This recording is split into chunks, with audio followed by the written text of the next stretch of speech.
4 दोस्त थे। उनमें एक ब्राह्मण, एक खाती, एक दर्जी और एक सुनार था। एक दिन चारों सलाह मशवरा कर धन कमाने के लिए परदेश चल पड़े। चलते चलते जब शाम हो गई तो वो सब एक जगह ठहर गए। उन्होंने रात को वहीं रुकने का फैसला किया। तय हुआ कि इलाका सुनसान होने के कारण रात के 4 पहरों में बारी बारी सब पहरा देंगे। सबसे पहले पहरा देने का नंबर आया खाती के लड़के का। तीनों सो गए और वो पहरा देने के लिए बैठ गया। बैठे बैठे उसे पास में पड़ा एक बड़ा सा लकड़ी का टुकड़ा दिखाई दिया। सोचा क्यों ना कुछ कारिस्तानी की जाए, नींद भी दूर हो जाएगी। उसने अपने औजार निकाले और उस बड़े से लकड़ी के टुकड़े को संवारने लगा। रात का पहला पहर खत्म होते होते उसने उस लकड़ी के टुकड़े को तराश कर एक सुंदर स्त्री का पुतला बना खड़ा कर दिया और दर्जी के लड़के को उठाकर खुद सो गया। जब दर्जी का लड़का बैठकर पहरेदारी करने लगा तभी उसे प्रतीत हुआ कि सामने कोई खड़ा हुआ है। पास जाकर देखा तो एक काठ का पुतला है। पुतले को देख मन ही मन खुद से कहा, क्या खूब कारीगरी की है खाती के लड़के ने, पर मैं भी किसी से कम नहीं। उसने भी अपने सामान से वस्त्र और सुई धागा निकाला और लग गया। रात का दूसरा पहर खत्म होते होते उसने एक सुंदर सी वेशभूषा बनाकर उस स्त्री के पुतले को वो पोशाक और चूड़ियां पहना दी। अब पहरेदारी की बारी थी सुनार के लड़के की, तो वो उसे जगाकर सो गया। नींद तोड़ने के लिए सुनार ने ठंडे पानी से मुंह धोया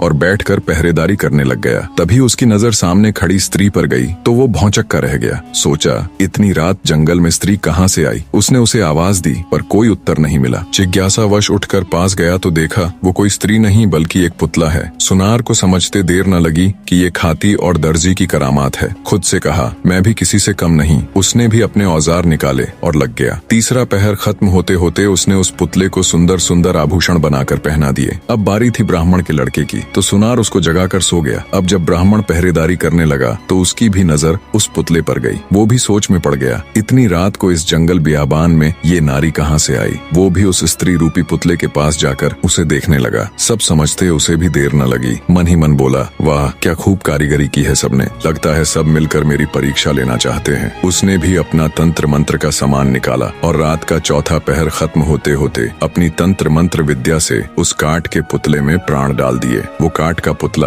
अब एक सुंदर युवती बन चुकी थी। तब तक सुबह हो गई। बाकी तीनों मित्र भी उठ गए। अपने सामने इतनी सुंदर युवती को देखकर उन्होंने जब ब्राह्मण से उसके बारे में पूछा तो उसने सारा किस्सा उनको कह सुनाया और बोला, इस काठ के पुतले में मैंने अपनी मंत्र शक्ति से प्राण डाल दिए, सो अब मैं इसे अपनी पत्नी बनाऊंगा। तब खाती का लड़का बोला, नहीं मित्र, इसे मैंने बनाया है, इसलिए इस पर मेरा अधिकार है, ये मेरी पत्नी बनेगी। दर्जी भी बीच में बोल पड़ा कि मैंने इसको इतने सुंदर कपड़े सिलकर पहनाए हैं, इसीलिए इस पर तो मेरा हक है। सुनार का लड़का बोला कि ऐसा कैसे हो सकता है, मैंने इसे सुंदर सुंदर आभूषण बनाकर पहनाए हैं, इसलिए ये मेरी ही पत्नी बनेगी। कहानी के अंतिम भाग से पहले ये प्रश्न मैं आप सबके लिए भी छोड़े जा रहा हूँ।